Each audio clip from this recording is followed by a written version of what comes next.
ഈ ഒരു സൈഡ് ഈ ഒരു ഫീലാട്ടുള്ളത്. ഫാൻറ്റം പ്രിയമുള്ളവരെല്ലാവർക്കും നമസ്കാരം. മിർസ അഫ്സൽ യൂനുസ് സക്കറി കേട്ടോ. വയനാട് ഫാൻറ്റം റോക്ക് എല്ലാവരും കേട്ടിട്ടുണ്ടാവില്ലേ? ഇന്ന് രാവിലെ തന്നെ ഫാൻറ്റം റോക്കിൻ്റെ തൊട്ടടുത്താണ് ഞാനുള്ളത്. ഫാൻറ്റം റോക്ക് ടച്ച് ചെയ്തുകൊണ്ടാണ് എവിടെ വന്ന് നോക്കിയിട്ടുണ്ടെങ്കിൽ ഇതിൻ്റെ ചുറ്റുണ്ടല്ലോ മനോഹരമായ വ്യൂ പോയിൻ്റ് കേട്ടോ. മനോഹര കാഴ്ചകളാണ്, ഗുഹകളും നിരവധി സംഭവമാണ്. അപ്പോൾ ഇതാണ് കേട്ടോ ആ കാണുന്ന ഫാൻറ്റം റോക്ക് കേട്ടോ. കാണാത്തവർ കുറവായിരിക്കും, അടുത്ത് വന്നവരും വളരെ കുറവായിരിക്കും. എന്തായാലും വയനാട്ടിൽ വരുന്നവർ, ടൂറിസ്റ്റുകളായിട്ടുള്ളവർ ഒരു തവണയെങ്കിലും ഈ ഫാൻറ്റം റോക്കിൻ്റെ അടുത്തേക്ക് വരണം. ഇത്തിരി ദൂരം മാത്രമേ കുറച്ച് കാടായിട്ടുള്ളൂ കേട്ടോ. ഇവിടെ വന്നിട്ടുണ്ടെങ്കിൽ ഭയങ്കര ഒരു വൈബാണ് കേട്ടോ സംഭവം. അതിവിടെ വന്ന് കാണുക തന്നെ വേണം കേട്ടോ. ജസ്റ്റ് ഇങ്ങൊക്കെ ഒന്ന് കാണിച്ചു തരാം. ഒരുപാട് ദൂര കാഴ്ചകളാണ്, നല്ല വ്യൂ ആണ്. ഇതാ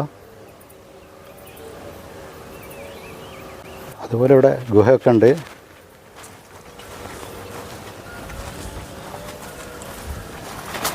താഴെ വലിയൊരു ഗുഹ കാണുന്നുണ്ട്. അങ്ങോട്ട് ഇപ്പോൾ നമ്മൾ പോകുന്നില്ല. സുലു അവിടെ നിൽക്കുന്നുണ്ട്, ഇങ്ങോട്ട് വന്നിട്ടില്ല. ഈ സൈഡ് വ്യൂ ഇങ്ങനെ കേട്ടോ നമുക്ക് ഫീൽ വരുന്നത്. അപ്പോൾ നമുക്കിതിൻ്റെ ഒരു ഫ്രണ്ട് വ്യൂ, മുൻവശം അതൊന്ന് കാണണമല്ലോ.